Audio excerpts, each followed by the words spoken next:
मुंबई, ठाणे आणि नवी मुंबईतील सीएनजी पुरवठा अजूनही पूर्ववत झालेला नाही.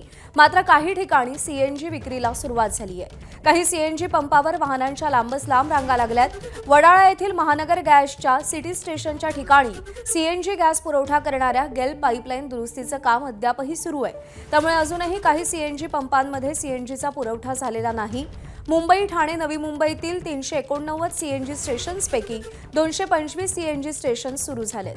पाईपलाईन दुरुस्तीचं काम पूर्ण झाल्यानंतर सगळ्या सीएनजी स्टेशनवरती गॅसचा पुरवठा पूर्ववत केला जाईल आणि आज दुपारपर्यंत हे काम पूर्ण होईल अशी माहिती महानगर गॅसकडून देण्यात आली आहे. सीएनजी पुरवठा होत नसल्यानं auto rickshaw, taxi, CNG bus, CNG वाहनांच्या लांबच लांब रांगा लागल्याचं पाहायला मिळतंय.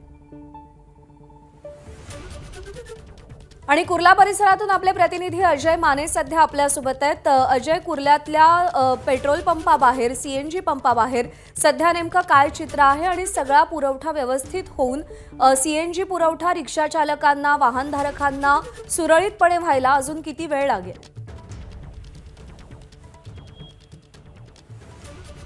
प्रज्ञा, मी सध्या इथून काही 700 ते 800 मीटरवर पेट्रोल पंप आहे आणि पण सगळ्यात महत्त्वाचा भाग म्हणजे की कुर्ल्याचं स्थानक, जिथून अनेक प्रवासी प्रवास करतात.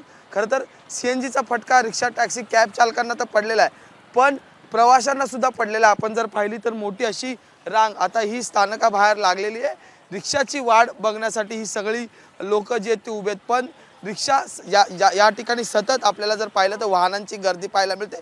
पण सीएनजीचा तुटवडा असल्यामुळे आता तेवढ्या प्रमाणात रिक्षा नाही आहे. त्यामुळे प्रवाशांना अनेक वेळ जे ते रांगेत उभं राहावं लागतं आणि त्याच्यानंतर रिक्षाची वाट बघून मग तो संपूर्ण प्रवास करावा लागतो.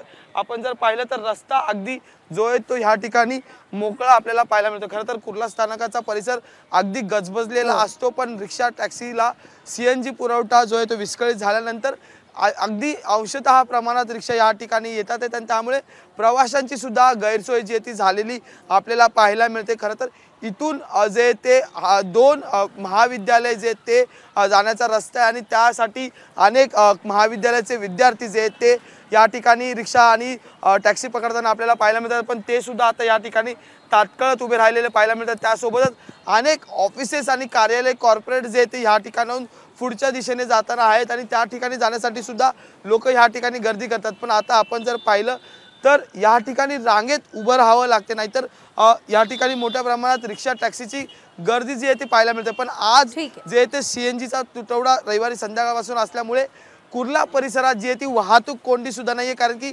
रिक्षा, टॅक्सी जे आहेत त्या ज्या आहेत त्या रस्त्यावर कमी प्रमाणात धावताना पाहायला मिळतात. अनेक रिक्षा, टॅक्सी ह्या पेट्रोल पंपाच्या रांगेत उभ्या आहेत सीएनजी भरण्यासाठी.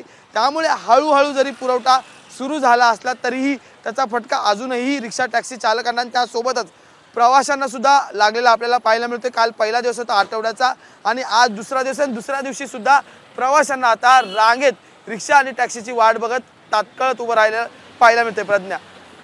अजय, धन्यवाद दिलेल्या सगळ्या सविस्तर माहितीसाठी. एबीपी माझा, उघडा डोळे बघा नीट.